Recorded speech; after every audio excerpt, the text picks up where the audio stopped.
اعوذ باللہ من الشیطان الرجیم بسم اللہ الرحمن الرحیم وَلَقَدْ صَرَّفْنَا اور یقیناً طرح طرح سے بار بار بیان کیا ہم نے فی ھذا القرآن اس قرآن میں للناس انسانوں کے لیے من کل مثل ہر طرح کا مضمون وَكَانَ الْإِنسَانُ لیکن ہے انسان اکثر شیء ہر چیز سے بڑھ کر جدلاً جھگڑالو وَمَا مَنَعَ النَّاسَ اور نہیں منع کیا انسانوں کو ان یؤمنوا ایمان لانے سے اذ جاءہم الہدی جب آئی ان کے پاس ہدایت وَيَسْتَغْفِرُوا رَبَّهُمْ اور اس سے کہ معافی مانگتے وہ اپنے رب سے الا مگر ان تأتیہم سنت الاولین اس خواہش نے کہ آئے ان پر وہی کچھ جو آ چکا ہے پہلوں پر او یأتیہم العذاب قبولا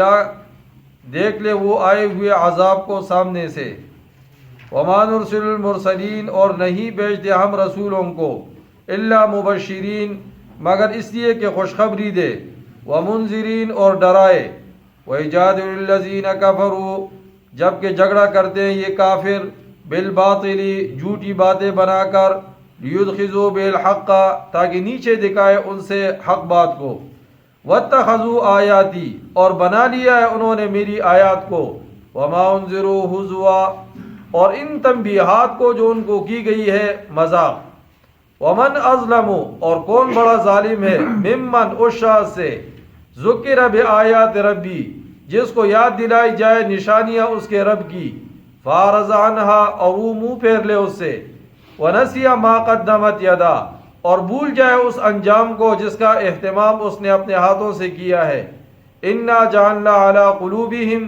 بے شک ہم نے چڑھا دیے ہیں ان کے دلوں پر اکنتاً غلاف ان یفقہوہ تاکہ نہ سمجھ سکے اس قرآن کو وفی آذانہم اور پیدا کر دیا ہے ان کے کانوں میں وقراً بہرا پن وَإِن تَدْعُوهُمْ إِلَى الْهُدَى اور اب حال یہ ہے کہ اگر تم بلاؤ ان کو ہدایت کی طرف فَلَن يَهْتَدُوا إِذًا أَبَدًا تو نہ ہدایت پائیں گے یہ اب کبھی بھی وَرَبُّكَ الْغَفُورُ ذُو الرَّحْمَةِ اور تیرا رب ہے بڑا بخشنے والا اور رحم فرمانے والا لو یؤاخذہم بما کسبوا اور اگر کہیں گرفت فرماتا ان کی بسبب ان کے اعمال کے لعجل لهم العذاب تو جلدی لے آتا ان پر عذاب بل لهم موعد لیکن ان کے لیے ایک وقت مقررہ ہے لن یجدوا من دونہ موئلا نہیں پائیں گے وہ اس سے بچ کر نکلنے کے لیے کوئی راستہ وَتِلْكَ الْقُرَىٰ اور یہ ہے وہ بستیاں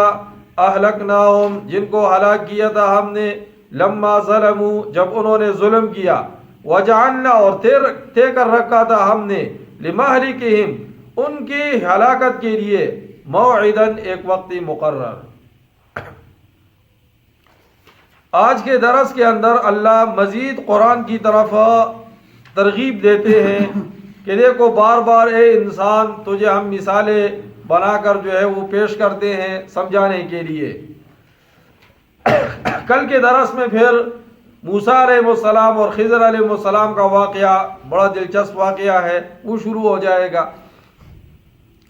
وَلَقَدْ صَرَّفْنَا اور یقیناً طرح طرح سے بیان کیا ہے ہم نے فی ھذا القرآن اس قرآن میں للناس انسانوں کے لیے من کل مثل ہر طرح کا مضمون وَقَالَ الْإِنسَانُ لیکن ہے انسان اکثر شیء ہر چیز سے بڑھ کر جدلاً جھگڑالو انسان بڑا جھگڑالو ہے، یہ عقائد کے اندر بھی بحث و مباحثہ کرتا ہے، دیگر چیزوں کے اندر جب تک یہ جھگڑا نہ کرے تو اس کو آرام نہیں آتا۔ روایت میں آتا ہے امام الانبیاء علیہ السلام حضرت علی اور حضرت فاطمہ رضی اللہ عنہ کے گھر رات کے وقت تشریف لے گئے، جا کر دیکھا دونوں آرام کر رہے ہیں۔ آپ نے فرمایا علی رات کو کیوں نہیں اٹھتے عبادت کے لیے؟ جواب میں حضرت علی رضی اللہ عنہ نے ایسا جملہ کہا جو ذرا حضور کو ناگوار گزرا، کہا کہ ہمارے جان تو اللہ کے قبضے میں ہے، وہ اگر ہمیں سلاتا ہے تو ہم سوئے رہتے ہیں، جس وقت وہ ہمیں جگاتا ہے تو ہم جاگ جاتے ہیں، اس میں تو ہمارا کوئی اختیار نہیں ہے۔ حضور کو یہ جملہ ناپسند ہوا کہ آپ وہاں سے نکلے اپنے گھر کی طرف اور آپ اپنے اس ران پر یوں ہاتھ مار رہے تھے اور آپ نے فرمایا وَقَانَ الْإِنسَانُ أَكْثَرَ شَيْءٍ جَدَلًا. یہ آیت آپ پڑھ رہے تھے کہ انسان تو بڑا جھگڑالو ہے. اس کو جواب میں یہ کہنا چاہیے تھا کہ اللہ کی توفیق سے انسان اٹھتا ہے، تو اللہ کی توفیق شامل حال ہوگی تو ہم اٹھ سکیں گے. اس نے ایسی بات نہیں کی، بلکہ کیا کہا کہ ہم تو ہمارے جان اللہ کے قبضہ میں ہیں، وہ اگر چاہتا ہے تو ہمیں جگا لیتا ہے، نہیں چاہتا تو ہم سوئے رہتے ہیں. تو حضور کا جملہ ناپسند. آپ نے اس موقع پر یہ فرمایا وَقَانَ الْإِنسَانُ، لیکن ہے انسان اکثر شَيْءٍ جَدَلًا، ہر چیز سے بڑھ کر جھگڑالو.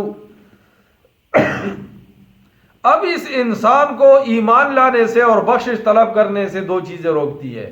یا کہتے آباء و اجداد نے اس طرح کیا ہے، یا ہی کہتے تب مانیں گے جب عذاب سامنے آ جائے. وَمَا مَنَعَ النَّاسَ، اور نہیں منع کیا انسان کو أَن يُؤْمِنُوا، ایمان لانے سے، إِذْ جَاءَهُمُ الْهُدَىٰ، جب آئی ان کے پاس ہدایت، وَيَسْتَغْفِرُوا رَبَّهُمْ، اور اس سے کہ معافی مانگتے ہوئے اپنے رب سے، مگر دو باتوں نے، إِلَّا أَن تَأْتِيَهُمْ، مگر اس خواہش نے کہ آئے ان پر سنت الاولین، وہی کچھ جو آ چکا ہے پہلوں پر، او یاتیہم العذاب قبلا، یا یہ دیکھ لے وہ آتے ہوئے عذاب کو سامنے سے. مشرک بھی یہی کہتے تھے کہ آپ ہمیں عذاب سے ڈراتے ہیں، فامطر علینا حجارۃ من السماء، آسمان سے پتھر کیوں نہیں برستے؟ تو جب آسمان سے پتھر برسنا شروع ہو جائے گا تو پھر تو ایمان لانے کا معنی کوئی نہیں ہے. فرعون ایمان نہیں لا رہا تھا، لیکن جب دریا میں غرق ہونے لگا تو پھر کہنے لگا میں موسیٰ اور ہارون کے رب پر ایمان لاتا ہوں. اللہ نے کیا فرمایا؟ اب تک تو نافرمانی کرتا رہا، اب کہتا ہے ایمان لاتا ہوں. تو موت کا فرشتہ سامنے دیکھ کر جب غرغرے کی صورت شروع ہو جائے، نزع کی کیفیت، پھر تو ایمان کا اعتبار نہیں ہے. اب تو عالم غیب نہیں رہا، سامنے جنت جہنم وہ منظر نظر آ رہا ہے. فرشتے جو ہمیں ویسے نظر نہیں آتے، موت کے وقت ملک الموت نظر آ جاتا ہے. اب ایمان لانے کا تو مان نہیں رہا. وَمَا نُرْسِلُ الْمُرْسَلِينَ، اور نہیں بھیجتے ہم رسولوں کو، إِلَّا مُبَشِّرِينَ، مگر اس لیے کہ خوشخبری دیں، وَمُنذِرِينَ، اور ڈرائیں، جنت کی خوشخبری سنائے اور جہنم سے لوگوں کو کیا کرے؟ ڈرائے. تو دونوں نظام ساتھ ساتھ بتائے. جب جنت کا ذکر ہوگا ایمان والے کہیں گے او بڑی نعمتیں ہمارے لیے تیار ہے. یہ دنیا میں وضو بنانا کون سا مشکل کام ہے، اس پر تو بڑی نعمت ملتی ہے. اور جب ڈرایا جائے کہ اگر زنا کر دیا ہے تو جہنم میں جلو گے، اگر سود لے لیا ہے تو حضور نے فرمایا معراج کے موقع پر دیکھا کچھ لوگ ہیں جن کے پیٹ یہ مکانات سے بھی بڑے ہیں اور اس کے اندر سانپ پھر رہے ہیں. آپ نے فرمایا جبریل یہ کون ہے؟ فرمایا یہ سود کھانے والے ہیں. تو ڈرانے والے بھی ہے حضور اور خوشخبری سنانے والے بھی حضور ہے.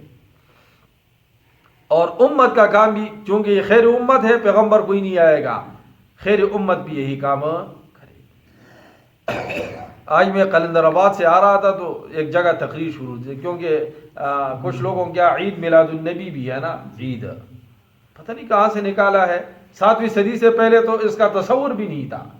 مجھے ایک دفعہ ناروے سے ایک شخص نے فون کیا، کہا میرا بیٹا جامعہ ازہر سے پڑھ کر آیا ہے، وہ کہتے ہیں دیوبندیوں کی کتابیں پڑھتا ہوں تو اس میں عید میلاد النبی کے خلاف لکھا ہوتا ہے، بریلویوں کے پڑھتا ہوں تو اس میں میلاد النبی کے بارے میں لکھا ہو، تو کدھر جاؤں؟ صحیح کیا لکھا ہے؟ میں نے کہا آپ کدھر کے ہو؟ کہتے ہیں ہم پنجاب کے ہیں. میں نے کہا پنجاب میں آپ نے مسجدوں پر دیکھا ہوگا، بریلویوں کی مسجد پر لکھا ہوتا ہے کہ اہل سنت والجماعت حنفی بریلوی، اور بریلویوں کی دیوبندیوں کی مسجد پر لکھا ہوتا ہے اہل سنت والجماعت حنفی دیوبندی. تو میں نے کہا جھگڑا آپ کے بیٹے کو یہاں سے شروع ہوا ہے دیوبندی اور بریلوی میں، تو میں آپ کو وہ کتابیں بتاتا ہوں اہل سنت والجماعت حنفی تک، وہ آگے دیوبندی بریلوی چھوڑ دو، اس میں جو کچھ لکھا ہوا ہوگا وہ صحیح ہوگا. پھر اس نے جب وہ کتابیں دیکھی تو بعد میں اس کا فون آیا کہ اب مجھے تسلی ہو گئی. تو وہ شخص تقریر کر رہا تھا، میں نے کہا شاید کوئی مولوی لگا ہوا ہے، تو گاڑی میں آواز آئی کہ ابو بکر صدیق رضی اللہ عنہ کی آنکھیں تو ابو بکر کی تھی، لیکن آپ کا چہرہ جو ہے کس کا تھا؟ حضور کا۔ میں نے کہا دیکھو بات تو اس نے کی، میں نے کہا دیکھو یہ کوئی مولوی لگا۔ گاڑی میں جب میں نے سر نکال کر دیکھا تو وہ ایک داڑھی منڈا کھڑا تھا اور یہ بات کر رہا تھا۔ تو میں نے وہ ڈرائیور کو کہا، میں نے کہا یہ بات تو آپ نے بھی سنی، یہ ابو بکر کے چہرے کو اور ابو بکر کے آنکھوں کو تو بیان کرتا ہے کہ ابو بکر کا چہرہ حضور کی طرح تھا، لیکن یہ تقریر کرنے والا یہ نہیں دیکھتا کہ میرا چہرہ کس کا ہے، میرا چہرہ تو مودی کا بنا ہوا ہے۔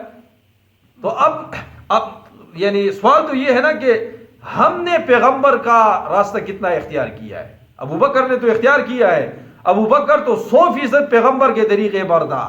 مجھ سے تو یہ نہیں پوچھا جائے گا کہ ابو بکر کتنا پیغمبر کے طریقے پر تھا، مجھ سے تو یہ پوچھا جائے گا کہ تو پیغمبر کے طریقے پر کتنا تھا۔ سوال تو یہ ہے نا۔ وَيُجَادِلُ الَّذِينَ كَفَرُوا، جبکہ جھگڑا کرتے ہیں یہ کافر، بالباطل، جھوٹی باتیں بنا کر، لِيُدْحِضُوا بِهِ الْحَقَّ، تاکہ نیچے دکھائے ان سے حق کو۔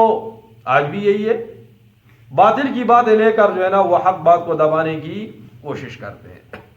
وَاتَّخَذُوا آیَاتِي، اور بنا لیا ہے انہوں نے میری آیات کو، وَمَا أُنذِرُوا هُزُوًا، اور ان تنبیہات کو جو نہیں کی گئی مذاق بنا لینے۔ اچھا یہ پیغمبر کہتا ہے کہ دوبارہ اٹھنا ہوگا، دوبارہ کیسے اٹھ؟ یہ تو قبر میں مٹی ہو جاتے ہیں۔ ابو جہل آیا اور ایک کوپڑی ہاتھ میں اٹھا کر، اور اتنا بدبخت تھا نا، اس کو چادر میں لپیٹ کر آ رہا تھا۔ تو صحابہ نے دیکھا کہ یہ ابھی مجلس میں آئے گا تو یہ کوئی کرتب دکھائے گا، صحابہ بڑے پریشان ہوئے۔ وہ بالکل حضور کے قریب بیٹھا، پھر چادر کو اٹھایا، نیچے سے کھوپڑی نکالی، انسان کی پرانی کوئی کھوپڑی تھی، پھر اس کو یوں ہاتھ لگاتا ہے نا، وہ ریزہ ریزہ ہوتا ہے، پھر ساتھ ہنستا بھی ہے کہ آپ کہتے ہیں کہ یہ دوبارہ اٹھیں گے۔ اللہ نے قرآن کی آیت اتاری، کہا جس وقت یہ کھوپڑی نہیں تھی تو اس کو کس نے بنایا ہے؟ ایک گندے نطفے سے اس کو کس نے بنایا تھا؟ اب تو ایک ماڈل تیار ہوا ہے، تو اس ماڈل کو دے کر دوبارہ بنانا کون سا مشکل ہے؟ کہا وہی اللہ ہے جو اس کو دوبارہ زندہ کرے گا۔ وَمَنْ أَظْلَمُ، اور کون ہے بڑا ظالم اس شخص سے، مِمَّنْ ذُكِّرَ بِآيَاتِ رَبِّهِ، جس سے یاد دلائی جائے نشانیاں اس کے رب کی، فَأَعْرَضَ عَنْهَا، اور وہ منہ پھیر لے اس سے، وَنَسِيَ مَا قَدَّمَتْ يَدَاهُ، اور بھول جائے اس انجام کو جس کا اہتمام اس نے اپنے ہاتھوں سے کیا ہے۔ کہ اللہ کی آیتیں پڑھی جائے، یہ دوسری طرف منہ پھیر لیتا ہے، کہتا ہے یہ دنیا ہے، مرنے کے بعد دیکھا جائے گا، اور اپنے انجام کو نہیں دیکھتا کہ میں اپنے ہاتھ سے جو میں نے غلط کاریاں کی ہے، میں نے تو آگے میرا نظام بھی وہاں اللہ جو ہے وہ قائم کرے گا، اپنے انجام کو کیا ہے بھول جاتا ہے۔ دیکھو نا، ایک آدمی جب غلط کام کرتا ہے تو اس نے اپنے آخرت کے انجام کو بلا دیا ہے نا۔ اگر اس کو یہ پتا ہے کہ میں نے آگے جا کر خدا کے سامنے حساب دینا ہے، اللہ نے اس کے بارے میں مجھ سے سوال کرنا ہے، اور غلط کام ہے تو پکڑ جاؤں گا، انجام کو بھول گیا ہے، تو اللہ کہتے ہیں آگے کے انجام کو بھول کر یہ کام سر انجام کر رہا ہے، میری آیت سے نشانیاں جو ہے اس سے اعراض کر رہا ہے۔ ایک آدمی کو اگر انجام کا پتہ ہے کہ مجھے سولی پر چڑھانا ہے، اگر یہ کام میں کروں، کبھی کرے گا وہ زندگی میں؟ کبھی بھی نہیں کرے گا۔ میرے پیچھے پولیس والے لگے ہیں، ادارے والے لگے ہیں، اگر میں نے یہ کام کیا تو میرا انجام نہیں کرے گا۔ لیکن جب خدا نے کہا فرشتے لگے ہیں، موت کا فرشتہ بھی ہے، مرنا ہے، انجام تیرا یہ ہوگا، پھر بھی غلط کام کر رہا ہے۔ اِنَّا جَعَلْنَا عَلَىٰ قُلُوبِهِمْ أَكِنَّةً، بے شک ہم نے چڑھا دیا اس کے کانوں پر غلاف، اس کے دلوں پر غلاف، أَن يَفْقَهُوا، تاکہ نہ سمجھ سکے اس قرآن کو، وَفِي آذَانِهِمْ وَقْرًا، اور پیدا کر دیا ان کے کانوں میں بہراپن۔ اب ایک شخص یہ کہے گا کہ بھائی یہ تو اللہ نے غلاف چڑھا دیے ہیں، کانوں میں بہراپن ہے، اس میں میرا کیا قصور ہے؟ تو قصور تو ہے نا کہ جب اللہ کی نشانیاں پڑھی جاتی ہیں تو یہ اعراض کر رہا ہے، آخرت کے انجام کو بلا دیا ہے، تو قصور تو تیرا اپنا ہے۔ جب اپنا قصور ہے تو اب ان کاموں کے بعد اللہ نے غلاف چڑھا دیے ہیں، اور اللہ نے کانوں میں جو ہے نا وہ بہراپن بنا دیا ہے۔ وَإِن تَدْعُوهُمْ إِلَى الْهُدَىٰ، اور اب یہ حال ہے کہ اگر تم بلاؤ ان کو ہدایت کی طرف، فَلَن يَهْتَدُوا إِذًا أَبَدًا، تو نہ ہدایت پائیں گے یہ اب کبھی بھی۔ پھر یہ کہتا ہے یار اچھی بات مجھے بری لگتی ہے، بری بات مجھے اچھی لگتی ہے، نماز میں دل نہیں لگتا۔ نماز میں دل کیا لگے گا کہ حق بات کو جو ہے قبول ہی نہیں کیا۔ وَرَبُّكَ الْغَفُورُ ذُو الرَّحْمَةِ، اور تیرا رب ہے بڑا بخشنے والا اور رحم فرمانے والا۔ کتنا رحیم ذات ہے نا۔ ایک انسان ساری زندگی گناہ کرتا ہے، شام کو آ کر وہ رات کو اٹھتا ہے، یا اللہ مجھے معاف کر دے، یا اللہ مجھے معاف، اللہ اس کی بخشش کر دے۔ ایک آدمی ساری عمر گناہ کرتا ہے اور حج عمرے کے لیے جاتا ہے، حدیث میں کیا آتا ہے؟ رجع کیوم ولدتہ امہ، واپس آتا ہے فرمایا ایسے پاک صاف ہو جاتا ہے جیسے ابھی ماں کے پیٹ سے باہر آیا ہے۔ اسی علماء نے لکھا ہے جو حج یا عمرے پر جائے اور واپس آ جائے اور اس کی پہلی زندگی اس نے اس کو چھوڑ دیا ہے، اس کی زندگی تبدیل ہو گئی ہے، فرمایا کہ سمجھے اس کا حج جو ہے وہ قبول ہے، اس کا عمرہ کیا ہے؟ قبول ہے۔ اور جو حج اور عمرے پر گیا اور واپس آ کر پہلے سے زیادہ سرکش بن گیا ہے، سمجھو کہ اس کا حج اور عمرہ ضائع کیا ہے، حج و عمرہ ضائع۔ لو یاخذہم بما کسبوا، ورنہ اگر کہیں گرفت فرماتا ان کے بسبب ان کے اعمال کے، لعجل لهم العذاب، تو جلد دے آتا ان پر عذاب۔ وہ تو غفور رحیم ہے نا۔ انسان زنا کرتا ہے، شراب پیتا ہے، سود لیتا ہے، اس کے باوجود اس کو گھر سے نہیں نکالتا، زمین سے نہیں نکالتا، آسمان زمین کے اندر دنسادہ نہیں ہے، یہ صحیح سالم رات کو آ کر گھر میں لیٹ جاتا ہے، کھانا بھی اس کو دیتا ہے، ساری چیزیں رہے، یہ اللہ کا جو ہے وہ رحمت ہے۔ اگر اللہ کا رحمت شامل حال نہ ہوتا تو اللہ جلدی عذاب لے آتا، اس کو دنیا میں ہی ختم کر دیتا۔ بل لہم موعد، لیکن ان کے لیے ایک وقت مقرر ہے، حشر کا دن۔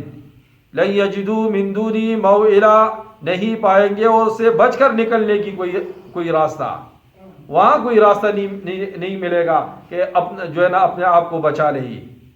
تو اللہ فرماتے ہیں دنیا میں اگر ہم نے تاخیر دی ہے، عذاب لے کر نہیں آئے، اس کا یہ مطلب نہیں ہے کہ آخرت میں بھی بخشایا ہوگا، وہاں نظام جو ہے وہ لگے گا۔